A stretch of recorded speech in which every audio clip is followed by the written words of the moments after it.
Very good morning to all of you. इस video में Lucent का हिस्ट्री जो है उसको सबसे फर्स्ट चैप्टर जो है एंशिएंट का उसको हम लोग पढ़ेंगे और ये सभी एग्जाम के पॉइंट ऑफ व्यू से इम्पोर्टेंट है। लूसेंट बुक ही इम्पोर्टेंट है, लेकिन स्पेशल लूसेंट का ये बुक है, सिर्फ हिस्ट्री का, जैसे स्पेशल साइंस का होता है वैसे। तो बहुत अच्छा से दिया हुआ है और किसी भी एग्जाम में इससे एक भी क्वेश्चन बाहर नहीं आएगा। तो चलिए हम लोग स्टार्ट करते हैं। ठीक है, तो फर्स्ट चैप्टर है प्रागैतिहासिक काल। ठीक है, प्रागैतिहासिक काल। तो समस्त इतिहास को 3 वर्गों में बांटा गया है, जिनमें से पहला है प्रागैतिहासिक काल, दूसरा ऐतिहासिक काल और तीसरा है आद्य ऐतिहासिक काल। प्री हिस्टोरिक, हिस्टोरिक और प्रोटो हिस्टोरिक। वह काल जिसकी जानकारी के लिए लिखित साधन का अभाव होता है तथा जिसमें मानव असभ्य जीवन जी रहा होता है, उसे ही प्रागैतिहासिक काल कहा जाता है। इस काल का कोई लिखित विवरण नहीं है। इस काल के विषय की जानकारी पाषाण, स्टोन उपकरणों तथा मिट्टी के बर्तन व खिलौनों से प्राप्त होती है। ऐसे काल जिसकी जानकारी के स्रोत के रूप में लिखित साधन उपलब्ध हैं। ठीक है, मतलब जिनका इतिहास लिखा हुआ है और जिसमें मानव जो सभ्यता थी वो थोड़े से सभ्य हो चुके थे, अर्थात अपना जीवन निर्वहन अच्छे से करने लगे थे, इसको ऐतिहासिक काल कहते हैं। तो प्राग ऐतिहासिक काल क्या होता है, इन शॉर्ट अगर बात करें तो इसमें मानव सभ्यता का अभाव होता है। ये जो जंगली एनिमल्स होते हैं उनकी तरह जीवन जीते हैं, सभ्य होते हैं। इनका कोई भी लिखित प्रमाण जो है वो नहीं मिलता है।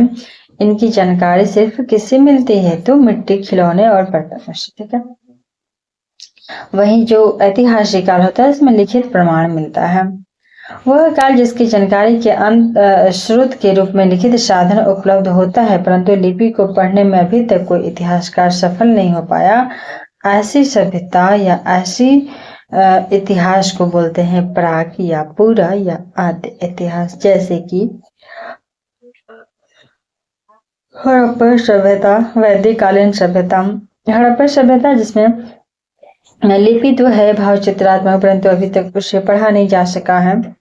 इसके अलावा वैदिक कालीन सभ्यता को भी आद्य इतिहास के अंतर्गत रखा गया है। तो इन शॉर्ट हम लोग प्रागैतिहासिक काल, ऐतिहासिक काल और फिर प्राक या पूरा या आद्य इतिहास का बात करें तो प्राग इतिहास काल में कोई लिखित जानकारी नहीं है, ऐतिहासिक में लिखित जानकारी है। वहीं प्राक, पूरा, आद्य में लिखित तो है परंतु अभी तक पढ़ा नहीं जा सका है। ठीक है, तो चलिए अभी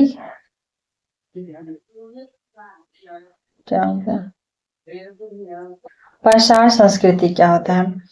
तो मानव सभ्यता के विकास में पाषाणों का बहुत महत्व रहा है। ठीक है, पाषाणों का बहुत महत्व रहा है।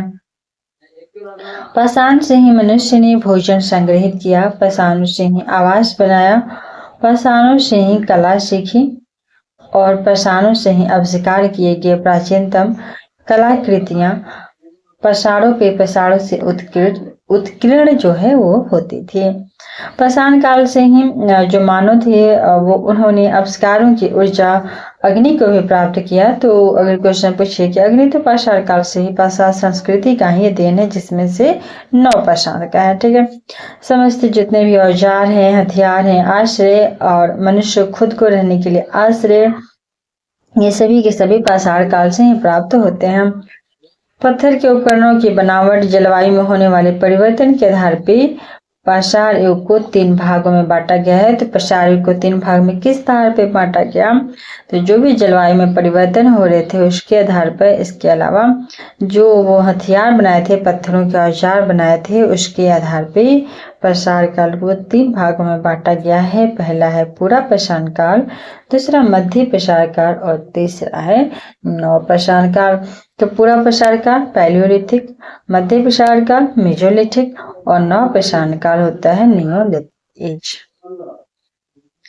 अब पूरा पाषाण काल क्या है, ठीक है, तो पूरा पाषाण काल, इस काल का जो समय है, समय बहुत इंपॉर्टेंट है। कितना है, 20 लाख से लेकर के 9000 BC, ठीक है। तो 20 लाख BC से लेके 9000 BC तक उनका काल जो है वो माना जाता है पूरा पाषाण काल, ठीक है। तो 20 लाख BC से 9000 BC पूरा पाषाण काल। यह काल जो पूरा पाषाण काल है वो आखेटक और खाद्य जो सामग्रियां थी उनकी संग्राहक काल के रूप में जाना जाता है। और इसका समय कब से कब तक था, तो 20 लाख BC से लेके 9000 BC तक। इस काल में मनुष्य अपना जीवन यापन मुख्यतः खाद्यान्न संग्रहों व पशुओं का शिकार करके करते थे। इस काल में अर्थात कि पूरा पाषाण काल में ही चापर चॉपिंग, ठीक है, चापर चॉपिंग पेबुल जिसको बोलते हैं, ये भी आई है। चापर शेपिंग पेबुल परंपरा के अंतर्गत जो गोल पत्थर थे उनको तोड़ करके हथियार बनाए गए थे। किस काल में, तो पूरा पाषाण काल में। और इसका समय कब से कब तक था, तो 20 लाख BC से लेके 9000 BC तक। तो पूरा पाषाण का 20 लाख से 9000 के बीच में चापर चॉपिंग पेबुल परंपरा के अंतर्गत गोल पत्थरों को तोड़ के हथियार नुकीले बनाए जाने लगे थे। इसके जो अवशेष है ना वो पंजाब की सोहन नदी घाटी वर्तमान पाकिस्तान में मिलता है। इस काल के मानव के औजार और हथियार कुल्हाड़ी थे, ठीक है, कुल्हाड़ी, पत्थर, तच्छरी, खुरचनी, छेदनी आदि थे जो परिष्कृत व तीक्ष्ण नहीं थे। अभी के जो भी आधुनिक हथियार है वो सारा चीजें पूरा पाषाण काल में बन चुके थे, लेकिन वो उतने तीक्ष्ण नहीं थे जितने बाद के हथियार हुए थे। ये कुल्हाड़ी भी बना लिए थे, तच्छरी, खुरचनी, छेदनी सब चीज बना लिए थे, परंतु ये उतने तीक्ष्ण नहीं थे। इस काल में मानव जिन पशुओं से परिचित थे उनमें प्रमुख थे कौन कौन से, बंदर, हिरण, बकरी, भैंस, गाय, बैल, नीलगाय, सुअर, बारहसिंगा, गैंडा और हाथी, ये सभी के सभी। लेकिन इसमें देखिए कुत्ता का नाम नहीं दिया हुआ है। इन पशुओं के अवशेष जो है वो शैलाश्रय की कलाकृतियों से उपलब्ध होता है। और पूरा पाषाण काल के लोग कौन कौन से जानवर जानते थे, ये कहाँ से मिलेगा, तो ये मिलेगा शैलाश्रय की कलाकृतियों से, ठीक। पूरा पाषाण काल के मानव द्वारा प्रयुक्त होने वाले हथियारों के स्वरूप और जलवायु में होने वाले परिवर्तनों के आधार पर भी इसी 3 वर्गों में बांटा गया था। जिस तरह से पाषाण काल 3 भाग में बटा था, पूरा, मध्य और नव पाषाण काल, उसी तरह से पूरा पाषाण काल भी 3 भाग में बटा है, निम्न या पूर्व पूरा पाषाण काल, द लोअर पैलियोलिथिक एज, ठीक है, निम्न या पूर्व पूरा पाषाण काल, the lower palaeolithic age. Second हो जाएगा मध्य पूरा पाषाण काल अर्थात मिडल पैलियोलिथिक एज। और थर्ड हो जाएगा उच्च पूरा पाषाण काल अर्थात की द अपर पैलियोलिथिक एज। निम्न या पूरा पाषाण काल, ठीक है। अब इसके बारे में हम लोग जानेंगे कि क्या है द निम्न या पूरा पाषाण काल, द लोअर पैलियोलिथिक एज। इस काल का जो समय है वो लगभग कितना समय पूर्व है, तो ये हो जाएगा आपको 2.5 लाख से लेके 1 लाख, ठीक है, 2.5 लाख से लेकर के 1 लाख BC माना जाता है। और पूर्व पाषाण काल कब से कब तक था पूरा पाषाण काल, तो ये था 10 लाख BC से लेकर के 9000 BC तक, ठीक है, 10 लाख से लेकर के 9000 BC तक था पूरा पाषाण काल। और उसको भी 3 भाग में बांट दिया गया है, तो 2.5 लाख से लेकर के 1 लाख जो था इसका समय माना गया। इस युग में जो मानव थे ना उनका जीवन अस्थिर था, मतलब स्थिर नहीं था, इधर उधर वो जीवन यापन करते थे, जहां भी उनको भोजन की सुविधाएं उपलब्ध दिखती थी वो वहीं पे ठहर जाते थे। तो पूरा पाषाण काल के जो लोग थे उनके आवास, भोजन और वस्त्र की व्यवस्था नहीं थी।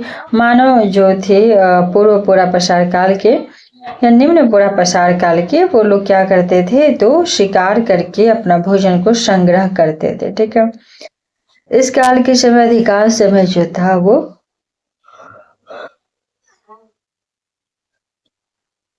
हिम युग या आइस एज के अंतर्गत व्यतीत हुआ था।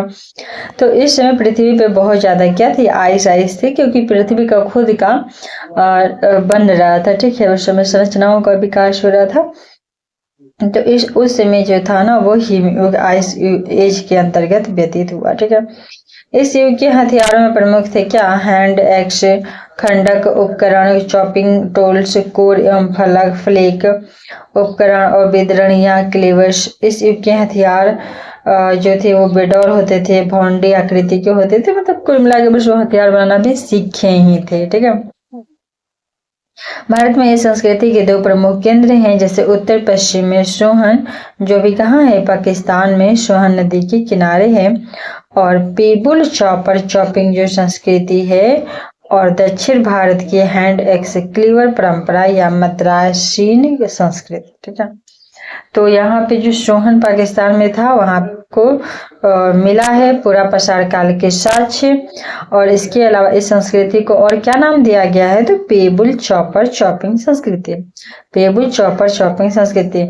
और भारत के दक्षिण भाग की बात करें तो वहां पे कौन सी संस्कृति मिलेगी? तो मद्रासीन संस्कृति या फिर हैंड एक्स क्लीवर संस्कृति मिलेगी।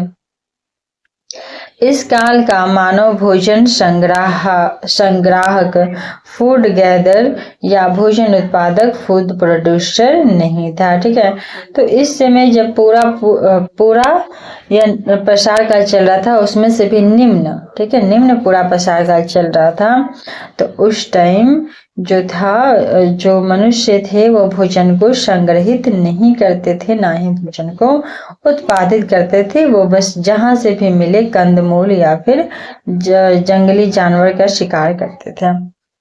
अब आता है मध्य पूरा प्रसार काल, मेसो पैलियोलिथिक एज। इस काल का समय जो है 1 लाख से लेकर के 40,000 बीसी माना जाता है। 1 लाख से लेकर के 40,000 बीसी मध्य पूरा प्रसार काल। इस काल में मनुष्य ने अपने उपकरणों को ज्यादा सुंदर एवं उपयोगी बनाना सीख लिया था। अब क्वार्टजाइट की जगह जो है वो जैस्पर, चर्ट इत्यादि चमकीले पत्थरों की सहायता से फलक हथियार बनाए जाने लगे थे। 1 लाख से लेके 40,000 बीसी मध्य पूरा प्रसार काल आते आते हथियार के विकास में ये लोग माहिर हो गए थे। प्रसिद्ध भारतीय पुरातत्वविद डॉक्टर एच.डी. सांकलिया के अनुसार मध्य पूरा प्रसार काल को फलक संस्कृति या फ्लेक कल्चर नाम दिया गया। तो एच.डी. सांकलिया ने मध्य पूरा प्रसार काल को फ्लेक संस्कृति, फ्लेक कल्चर नाम दिया है। वहीं जो निम्न पूरा प्रसार काल था उसको 2 प्रकार के संस्कृति थे, पेबुल चापर चॉपिंग संस्कृति और दूसरा था मद्रासियन संस्कृति। ठीक, इस काल में फलक से निर्मित हथियारों में मुख्य हैं, कौन कौन से मुख्य हैं? तो बेधक, बोरेरा, खुरचनी, स्क्रैपर तथा बेधनी पॉइंट। ठीक है, तो बेधक, खुरचनी और बेधनी जो फलक संस्कृति था उस समय बेधक, खुरचनी और बेधनी, कहीं कहीं हस्त कोठार, हैंड एक्स भी इस काल में प्राप्त हुए थे। भारत में इस संस्कृति के अवशेष उत्तर पश्चिमी क्षेत्र की अपेक्षा प्रायद्वीपीय क्षेत्र से ज्यादा प्राप्त हुए हैं। इस संस्कृति के प्रमुख स्थल हैं बेलन घाटी, जो कहाँ पे है अभी? तो उत्तर प्रदेश में है। उड़ीसा, आंध्र प्रदेश, कृष्ण घाटी, कर्नाटक, धसान तथा बेतवा घाटी मध्य प्रदेश। सोन घाटी जो है वो मध्य प्रदेश, ठीक है, सोन घाटी मध्य प्रदेश। निवासा महाराष्ट्र इत्यादि, सिंध, राजस्थान, गुजरात, ओडिशा इत्यादि क्षेत्रों में भी इस संस्कृति के प्रमाण मिलते हैं। यद्यपि मानो इस काल में भी भोजन संग्रह के ही था, तथापि अब यह कुछ गुफाओं और कंदराओं में वास करने लगा था, अर्थात कि 1 लाख बीसी और 40,000 बीसी के आसपास बस एक चीज में बढ़ोतरी हुआ, बाकी सारी चीजें वही थी। थोड़ी सी हथियार साफ बनाने लगे, इसके अलावा ये लोग ना गुफा या कंदरा में रहने लगे, जो इनको पहले ये ऐसा कोई आवासीय क्षेत्र में नहीं रहते थे। इस काल में अग्नि का प्रयोग भी बड़े पैमाने पे होने लगा एवं मृतक जो थे वो संस्कार की परिपाटी भी प्रचलित हुई। तो मृतकों के जो मनुष्य थे उनके मृतक होने पर भी संस्कार शुरू हो गया। इसके अलावा उच्च पूरा प्रसार काल, इस काल का जो समय है वो है 40,000 से लेकर के 10,000 बीसी। ठीक है, तो उच्च पूरा प्रसार काल जो है वो 40,000 से 10,000 बीसी आता है, और इस काल का विस्तार जो है हिमयुग की उस अंतिम अवस्था के साथ रहा जब जलवायु अपेक्षाकृत गर्म हो गई थी। इसके पहले सिर्फ हिम ही था, लेकिन अभी थोड़ा सा जलवायु गर्म हो गया था। लास्ट आते आते 40,000 से 10,000 BC और विश्वव्यापी संदर्भ में इस काल की दो विशेषताएं हुई, जिनमें नए चकमक, ठीक है, नए चकमक उद्योग की स्थापना और ज्ञानी मानव या आधुनिक प्रारूप के मानव जो होमो सेपियंस से उनका उदय होता है। तो क्वेश्चन बन सकता है कि होमो सेपियंस या आधुनिक प्रारूप के मानव या ज्ञानी मानव का जो विकास है वो कब हुआ? तो ये हुआ था उच्च पूरा प्रसार काल में, ठीक है, उच्च पूरा प्रसार काल 40,000 से 10,000 BC। तो एक हो गया पूर्व पूरा प्रसार काल, मध्य पूरा प्रसार काल और फिर उच्च पूरा प्रसार काल। तो मध्य पूरा प्रसार काल में सिर्फ एक चीज एक्स्ट्रा हुआ था कि जो हथियार थे वो थोड़े से अच्छे बनने लगे थे क्वालिटी के। इसके अलावा गुफा या कंटरा में निवास करने लगे थे। लेकिन उच्च पूरा प्रसार काल में तो कम्प्लीटली चेंज हो गया। क्यों हुआ? क्योंकि इस टाइम पूरा का पूरा जलवायु ही परिवर्तित हो गया, और जब जलवायु परिवर्तित होगा तो जो जनरेशन है ना उसमें भी परिवर्तन देखने को मिलेगा। विश्वव्यापी संदर्भ में इस काल की ये तो हुई गया कि ठीक है, ज्ञानी मानव और आधुनिक जो होमो सेपियंस देखने को मिले। इस काल में मानव विकास की प्रक्रिया और भी अधिक तीव्र से होने लगी। ब्लेड जो पत्थरों के पतले फलक होते हैं उनको हथियार बनाने की कला जो है वो मध्य पूरा प्रसार काल में ही प्रचलित थी, किंतु इस समय इनका प्रयोग बढ़ गया था। ठीक है, इनका प्रयोग बढ़ गया था। चलिए अभी हम लोग नेक्स्ट पढ़ेंगे ब्लेड। एक सेकेंड कितने गया?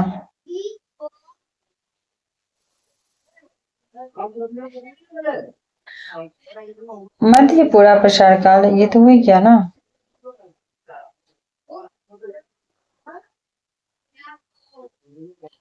ब्लेडों से चाकू, ब्यूरिंग, बेधक, बोरर, खुरचनी, स्क्रैपर तथा बेधनी पॉइंट आदि हथियार भी इस काल में बनने लगे थे। कौन से काल में? तो उच्च पूरा प्रसार काल में। ठीक, इस काल में पत्थरों के अतिरिक्त हड्डी एवं हाथी के दांत से भी उपकरण बनने लगे थे। उच्च पूरा प्रसार काल में हाथी दांत और हड्डियों से भी। भारत में इस संस्कृति से प्रमुख स्थल हैं जैसे बेलन घाटी, यूपी, रेनीगुटा, ये कुंडपलेम, कैसे उस समय का नाम था, मुच्छलता, चिंतामनुगावी, बेटमचिल्ली आंध्र प्रदेश, शोरापुर, दुआ, बीजापुर कर्नाटक, पाटन, इमनाम गांव गुजरात, महाराष्ट्र, सोन घाटी मध्य प्रदेश और विषादी गुजरात, सिंहभूम झारखंड इत्यादि। इस काल में भी मनुष्य की जीविका का मुख्य साधन शिकार ही था, परंतु सामुदायिक जीवन का विकास इस समय ज्यादा सुदृढ़ होने लगा था। तो इस समय जो पूरे प्रसार काल में शिकार पे ही निर्भर था मानव, लेकिन इस समय थोड़ा थोड़ा वो समूहों में सामुदायिक रूप से रहने लगा था। इस काल में यद्यपि सामाजिक असमानताओं एवं व्यक्तिगत संपत्ति की भावना उदय अभी तक नहीं हुआ था। ठीक है, अभी तक मतलब उच्च पूरा प्रसार काल के लास्ट तक भी ऐसा नहीं था कि ये मेरी संपत्ति है, मेरा भूषण है। तथापि मोटे तौर पर महिलाओं में श्रम विभाजन प्रारंभ हो चुका था, लेकिन पुरुष और महिलाओं में श्रम विभाजन हो गया था कि आप लोग ये काम करेंगे, स्त्रियों को, और पुरुषों को आप लोग ये काम करेंगे। कला एवं धर्म के प्रति भी लोगों की अभिरुचि बढ़ने लगी थी। इस काल में नक्काशी और चित्रकारी दोनों रूपों में कला व्यापक रूप से देखने को मिलता है। तो उच्च पूरा प्रसार काल में मतलब 10,000 BC आते आते नक्काशी चित्रकारी कला का भी विकास हो जाता है। अभी स्टार्ट होता है मध्य प्रसार काल। तो मध्य प्रसार काल 9,000 से लेकर के 4,000 BC को माना जाता है मध्य प्रसार काल। यह काल संक्रांति काल था। ठीक है, मध्य प्रसार काल कैसी काल थी? संक्रांति काल थी। 19वीं शताब्दी के उत्तरार्ध में फ्रांस के मौस द अजील नामक स्थान से कुछ ऐसे उपकरण प्रकाश में आए जिन्होंने इस धारणा की पुष्टि किया है कि पूरा प्रसार काल और नव प्रसार काल के बीच में एक मध्य अंतराल था। ठीक है, मध्य प्रसार काल। वस्तुतः यह काल जो था नव प्रसारिक युग का अग्रगामी था, मतलब इसके बाद ये न्यूलिथिक एज या फिर नव प्रसार काल का प्रारंभ होता है। इस काल की सर्वाधिक महत्वपूर्ण विशेषता यह थी कि मनुष्य जो था वो पशुपालक बन गया था। ठीक है, पशुओं का पालन कब से स्टार्ट होता है? तो मध्य कुषाण काल से। वहीं जो थोड़ा बहुत कला वगैरह है उसका विकास कब होता है? तो उच्च पूरा प्रसार काल में। मध्य प्रसार काल में प्रयुक्त होने वाले उपकरण आकार में बहुत छोटे छोटे होते थे। इनको लघु प्रसारोपकरण माइक्रोलिथ्स, ठीक है, माइक्रोलिथ्स कहा जाता था। लघु प्रसारोपकरण दो प्रकार के हैं, अजामितीय और ज्यामितीय। ठीक है, अजामितिक माइक्रोलिथ और ज्यामितिक माइक्रोलिथ। प्रसार उपकरणों के निर्माण के लिए कोर्जाइट के स्थान पर जैस्पर, जेड चार्ट आदि जैसे कच्चे पदार्थ का प्रयोग भी किया जाने लगा था। इस समय के हथियारों में प्रमुख थे इकधार फलक, बैक्ड ब्लेड, बेधनी पॉइंट्स, अर्धचंद्राकार लूनेट तथा समलंब ट्रैपेज। मेसोलिथिक काल में बेधनी, बैक्ड ब्लेड, लूनेट और ट्रेपेज, समलंब, अर्धचंद्राकार, इकतार फलक, बेदनी ये सब बनने लगे थे। नवप्रसार काल। इस काल का समय जो था वो 6000 बीसी से लेकर के 2000 बीसी माना जाता है। 6000 से 2000 बीसी नवप्रसार काल। प्रागैतिहासिक काल। द प्री हिस्टोरिक पीरियड में मानव विकास की सबसे प्रमुख पीढ़ी जो है वो नवप्रसार कालीन संस्कृति ही है। यद्यपि कालक्रम के हिसाब से यह युग काफी छोटा था, तथापि सारे क्रांतिकारी परिवर्तन इसी युग में, भले इसका टाइम इंटरवल बहुत कम था, लेकिन सारे जो विकास थे ना मानव के, वो इसी युग में हुए थे। इस काल में जो मनुष्य था वो भोजन संग्राहक से अब भोजन उत्पादक बन गया था।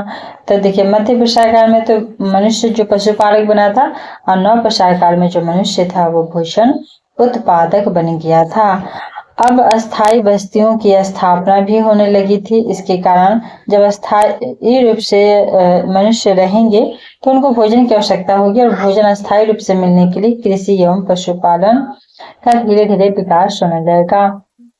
मिट्टी के बर्तन और अन्य उपयोगी सामान भी तैयार किए गए। फलतः शिल्प एवं व्यवसाय की प्रगति भी हो गई थी इस टाइम। ठीक है, इस काल में मानव ने सबसे पहली बार कृषि कार्य सीखा था। कृषि ने अनाज के संग्रह, भोजन की पद्धति हेतु मृद भांडों का निर्माण प्रारंभ किया था। इस काल में कृषि कार्य का पहला प्रमाण जो है वो मेहरगढ़ से मिलता है। कहाँ से मिलता है? तो मेहरगढ़ से मिलता है नव प्रसार में कृषि का प्रमाण। यद्यपि इस समय तक धातु के हथियार नहीं बनते थे, तथापि पत्थर के ही हथियार पहले की अपेक्षा अधिक उपयोगी और सुडौल बनाए गए। ये हथियार जो थे अधिक पैने थे। ठीक है, अधिक पैने थे। इनमें हत्था लगाने की भी व्यवस्था थी। ठीक है, तो ये जो हथियार थे ना नवप्रसार काल में, इनमें हत्था भी लगा, हैंडल लगाने की भी व्यवस्था थी। नवप्रसार युग के पत्थर के हथियारों में सबसे महत्वपूर्ण हथियार जो था वो कुल्हाड़ी था। ठीक है, नवप्रसार में जो था सबसे महत्वपूर्ण हथियार कुल्हाड़ी था, जिसका प्रयोग जो है कृषि एवं बढ़ईगिरी दोनों में किया जाता था। इसका प्रयोग कृषि कार्य और बढ़ईगिरी, कुल्हाड़ी का भी होता है, कुल्हाड़ी का उपयोग तो दोनों में किया जाता था। इस काल में हुए आर्थिक परिवर्तनों ने सामाजिक और सांस्कृतिक जीवन को भी प्रभावित किया था। जनसंख्या में वृद्धि हो गया, बड़ी संख्या में बस्तियां बसाई गई, श्रम विभाजन हुआ, स्त्री पुरुष में इस विभेद इस समय प्रकट होने लगे थे। इस काल में अनेक दक्षता प्राप्त व्यवसायी वर्ग यथा कुम्हार, बढ़ई, कृषक आदि अलग वर्ग के रूप में तैयार भी होने लगे थे। इस काल में व्यक्तिगत संपत्ति की भावना के विकास ने सामाजिक एवं आर्थिक असमानता को जन्म दिया। तो ये जो संपत्ति है ना अपना अपना, ये नवप्रसार काल में ही इसका उद्भव होता है। भारत में इस युग के प्रमुख क्षेत्र निम्नलिखित थे। तो नवप्रसार काल के भारत में कौन कौन से क्षेत्र थे जहाँ से साक्ष्य मिला है? तो उत्तर पश्चिम सीमा प्रांत जैसे कि मेहरगढ़, किली गोल, मोहम्मद दम्ब, सादत, राणा खुंडई, कोटदीजी, अमरी। और उत्तर भारत का बात करें तो कश्मीर हो जाएगा। दक्षिण भारत में संगन, फल्लू एवं पिक्कल हल्ली। ठीक है, दक्षिण भारत में नवप्रसार कहाँ से मिला? तो संगन, कल्लू और पिक्कल हल। और पूर्वी भारत में उड़ीसा, बिहार, असम और मेघालय। उड़ीसा, बिहार, असम और मेघालय में देखने को मिलता है। इसके अलावा उत्तरी पश्चिमी सीमा प्रांत के मेहरगढ़ से कृषि एवं पशुपालन के प्रमाण मिलते हैं। उत्तर भारत के कश्मीर में स्थित बुर्ज होम से गर्त गृहों पिट्स का प्रमाण मिलता है और इन गर्त गृहों में रहने वालों के लिए नीचे उतरने के लिए सीढ़ियां भी बनी हुई थीं। वहीं दक्षिण भारत के संगनकल्लू एवं पिकरहली से क्या मिलता है तो पॉलिश किए गए प्रस्तर उपकरण और मिट्टी के हाथ से बने हुए बर्तन भी मिलते हैं। दक्षिण भारत के पिकरहल और संगनकल्लू से जो है मिट्टी के बने हुए हाथ से बने हुए बर्तन मिलते हैं। वहीं पूर्वी भारत में सबसे महत्वपूर्ण नौपसारिक स्थल चिरांद जिला सारण बिहार, यहाँ पे हिरणों के सींगों से बने उपकरण भारी मात्रा में मिलते हैं। तो हाथी के दांत वाला तो बने रहे थे मध्य प्रसार काल में। इसके अलावा यहाँ पे ना नवप्रसार काल में अब हिरण के सींग से बर्तन बनाने जाने लगे थे। यहाँ से टेराकोटा की मानव मूर्तिकाएं भी प्राप्त हुई हैं, अर्थात मूर्तियां भी टेराकोटा की जो मानव मूर्तियां हैं वो भी चिरांद सारण बिहार से प्राप्त हुआ है। चिरांद से चावल, गेहूं, जौ, मूंग, मसूर आदि के खेती के प्रमाण भी मिलते हैं। वही नवप्रसारिक स्थल में चिरांद जो है और बुर्ज होम ही ऐसे स्थल है जहां से बड़ी संख्या में अस्थि उपकरण, ठीक है, तो बिहार का चिरांद जिला सारण, और इसके अलावा एक चेचर भी है जिसमें नवप्रसारिक काल के स्थल मिलते हैं जो कि वैशाली जिला में है, और कश्मीर का बुर्ज होम, दोनों जगह से अस्थि के उपकरण भी मिलते हैं। ठीक है, तो ये तीनों का तीनों ऐतिहासिक हो गया। ठीक है, अभी हम लोग पढ़ेंगे सिंधु घाटी सभ्यता। सिंधु घाटी सभ्यता, इस सभ्यता के लिए 3 नियम हैं, जिनमें से सिंधु सभ्यता, 3 नाम हैं, सिंधु सभ्यता, सिंधु घाटी की सभ्यता और हड़प्पा सभ्यता। ठीक है, तो इसको सिंधु सभ्यता, सिंधु घाटी की सभ्यता या हड़प्पा सभ्यता कोई भी कहिए, किंतु इन तीनों नामों में से सर्वाधिक उपयुक्त जो है वो हड़प्पा सभ्यता है। यह नाम देते समय पुरातात्विक साहित्य के गैर भौगोलिक पक्ष को ध्यान में रखा गया है, क्योंकि किसी अज्ञात संस्कृति का नामकरण उस स्थल के नाम पर ही किया जाता है जहाँ पे उसे सबसे पहले पहचाना जाता है। इस सभ्यता की सीमा रेखा उत्तर में जम्मू कश्मीर के मांदा से लेके दक्षिण में नर्मदा के मुहाने तक भगत राव तथा पूर्व में उत्तर प्रदेश के आलमगीरपुर से लेकर के पश्चिम में शुष्कांगडेर तक। ठीक है, तो पूर्व में उत्तर प्रदेश के आलमगीरपुर से लेकर पश्चिम में शुष्कांगडोर तक विस्तृत था। इस सभ्यता का क्षेत्रफल जो है लगभग कितना है तो 12,99,600 वर्ग किलोमीटर। इस सभ्यता का क्षेत्रफल लगभग 12,99,600 वर्ग किलोमीटर है। इसकी पूर्व से पश्चिम तक की लंबाई 1600 किलोमीटर है, पूर्व से पश्चिम 1600 किलोमीटर। वहीं उत्तर से दक्षिण की लंबाई जो है वो 1100 किलोमीटर है। पूर्व से पश्चिम 1600 किलोमीटर और उत्तर से दक्षिण 1100 किलोमीटर। इस सभ्यता का जो आकार है वो त्रिभुजाकार था। इस सभ्यता का आकार त्रिभुजाकार था। इस सभ्यता की खोज का श्रेय जो है वो राय बहादुर दयाराम साहनी को दिया जाता है। इस सभ्यता को प्राग ऐतिहासिक, प्रोतो हिस्टोरिक या कांस्य ब्रॉन्ज युग में रखा जा सकता है। ठीक है, तो इसको प्रोटो हिस्टोरिक या कांस्य ब्रॉन्ज युग में रखा जाता है। किसको तो सिंधु घाटी सभ्यता को। ठीक है, प्रोटो हिस्टोरिक अर्थात के जिसकी ऐसी लिपि, जिसकी ऐसी सभ्यता जिसकी लिपि तो है परंतु अभी तक पढ़ा नहीं गया हो तो इसको प्रोटो हिस्टोरिक बोलते हैं, या कांस्य युग या ब्रॉन्ज भी कहते हैं। ठीक, इस सभ्यता के निवासियों को द्रविड़ एवं भूमध्य सागरीय प्रजाति के अंतर्गत रखा गया है। तो इस सभ्यता के निवासी जो है वो द्रविड़, मूलतः इनके मूल जो है वो द्रविड़ हैं और भूमध्य सागर के प्रजाति से हैं। ठीक है, द्रविड़ और भूमध्य सागर प्रजाति। रेडियो कार्बन जैसी नवीन वैज्ञानिक विश्लेषण पद्धति के द्वारा इस सभ्यता का जो सर्वमान्य समय है वो नवपसार जैसे ही काल खत्म होता है, लगभग 2350 से लेकर के 1750 बीसी तक माना जाता है। तो नवपसार जस्ट ही 2000 बीसी में खत्म होता है, 2350 से लेकर 1750 बीसी माना जाता है। इस सभ्यता का सर्वाधिक जो पूर्वी पुरा स्थल है वो आलमगीरपुर है। ठीक है, जिला मेरठ उत्तर प्रदेश। वही पश्चिम पुरा स्थल शुष्कांगडेर बलूचिस्तान, उत्तर में मांदा जिला अखनूर जम्मू कश्मीर और दक्षिण में दाइमाबाद जिला अहमदनगर महाराष्ट्र। अब तक भारतीय महाद्वीप में इस सभ्यता के लगभग 1000 स्थान का पता चला है, जिनमें से कुछ ही परिपक्व स्थान में प्राप्त हुए हैं। इन स्थानों में से केवल 6 स्थान 1000 में से 6 स्थान को ही नगर की संज्ञा दी जाती है, और ये नगर हैं जैसे हड़प्पा, मोहनजोदड़ो, चन्होदरो, लोथल, कालीबंगन एवं बनवाली। ठीक है, तो ये 6 के 6 नगर हैं, हड़प्पा, मोहनजोदड़ो, चन्होदरो। दुगो तो हो गया मोहनजोदड़ो, चन्होदरो। हड़प्पा का सब कोई जानते ही हैं। लोथल भी व्यापार के लिए फेमस है, गुजरात का भी पता है। इसके अलावा कालीबंगा और बनवाली। ठीक है, इसमें कंफ्यूजन हो सकता है, कालीबंगा और बनवाली। स्वतंत्रता प्राप्ति के बाद भारत में हड़प्पा संस्कृति के सर्वाधिक जो स्थल है वो कहाँ पे खोजे गए हैं, तो गुजरात में। सबसे ज्यादा स्थल गुजरात में खोजे गए हैं। हड़प्पा सभ्यता के यहाँ क्षेत्रीय विस्तार दिया हुआ है, देखिए इतना सारा 9 सेक्टर में बांट करके। सिंध क्षेत्र, ठीक है, तो सिंध क्षेत्र में आपको देखिए है मोहनजोदड़ो है, चन्होदरो है, अमरी है, कोटदीजी है, रहमान ढेरी है, शुकुर है, अल हादीनो है, अली मुराद है, झुकुर, झांगर, गाजी शाह, तराई किला इत्यादि है। वहीं बलूचिस्तान में देखिए मेहरगढ़, तो मेहरगढ़ भी पूछिएगा ना, जैसे कृषि का सच, तो वो कहाँ पे है, बलूचिस्तान में है। इसके अलावा किली गुल मोहम्मद, रागा खुंडई, गोमल घाटी, डाबरकोट, बालाकोट, अंजीरा, ये सभी के सभी बलूचिस्तान में हैं। वहीं अफगानिस्तान में है मुंडी गक और शोरतुगाई। ठीक है, मुंडी गक और शोरतुगाई जो है वो अफगानिस्तान में है, मुंडी गक और शोरतुगाई। पश्चिमी पंजाब की बात की जाए तो वहाँ पे है हड़प्पा है, जलीलपुर है, संधानवाला है, देरावर है, गंवेरी वाला इत्यादि है।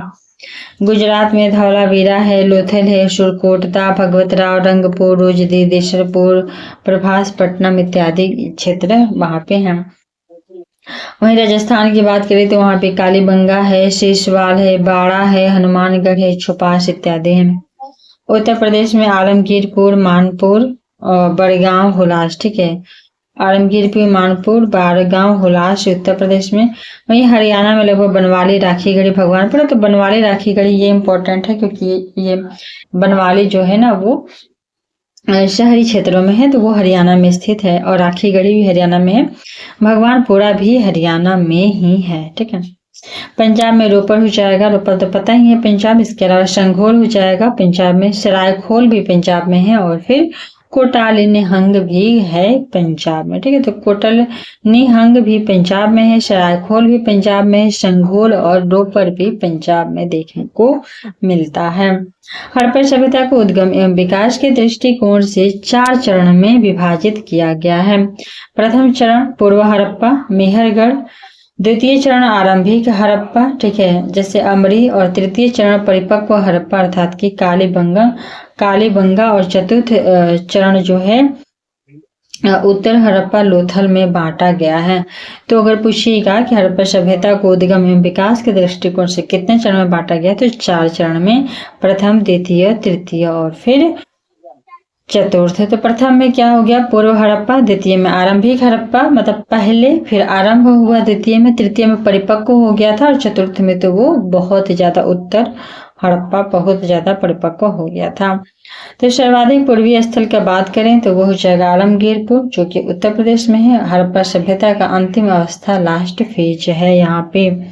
सबसे बड़ा हड़प्पा स्थल जो है वो मोहनजोदड़ो, गंवेरी वाला, गोनरी वाला, हड़प्पा, धौलावीरा और राखीगढ़ी है। ठीक है, सबसे बड़ा हड़प्पा स्थल है मोहनजोदड़ो तो है ही, इसके अलावा गोनरी वाला भी है, एक नया नाम आ गया गोनरी वाला।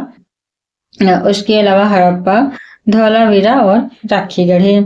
भारत में सबसे बड़ा हड़प्पा स्थल जो है वो किसका है, तो धौलावीरा और राखीगढ़ी का। ठीक है, भारत में ये तो सबसे बड़ा हड़प्पा स्थल था। मोहनजोदड़ो वगैरह बोले कि पाकिस्तान में भी चल गया ना, इसीलिए कह रहा है कि भारत में सबसे बड़ा कौन सा हो जाएगा, तो धौलावीरा और राखीगढ़ी। और राखीगढ़ी कहाँ पे स्थित है, तो ये हरियाणा में स्थित है। और धौलावीरा कहाँ पे स्थित है, तो धौलावीरा गुजरात में। ठीक है, धौलावीरा गुजरात में और राखीगढ़ी हरियाणा में। यही दोनों भारत के सबसे बड़े हैं, राखीगढ़ी हरियाणा और धौलावीरा गुजरात। हड़प्पा सभ्यता की राजधानियां, तो ये तो पता ही होगा, मोहनजोदड़ो थी, हड़प्पा था, धौलावीरा, लोथल और कालीबंगा था। तो लोथल कहाँ पे हो जाएगा, ये भी गुजरात हो जाएगा। ठीक है, लोथल जो है वो भी गुजरात में ही है। और कालीबंगा तो सभी लोग जानते हैं राजस्थान में है। ठीक, चलो अब यहाँ पे सिंधु सभ्यता के प्रमुख स्थल, नदी उत्खनन, तो ये सारा का सारा हम लोग देखेंगे नेक्स्ट वीडियो में, क्योंकि एक बार में इतना सारा पढ़ना ज्यादा हेक्टिक हो जाएगा। तो चलिए हम लोग मिलते हैं नेक्स्ट वीडियो में इसका नेक्स्ट पार्ट के साथ, और इसको ऐसे सीरीज वाइज एक एक करके खत्म कर देंगे।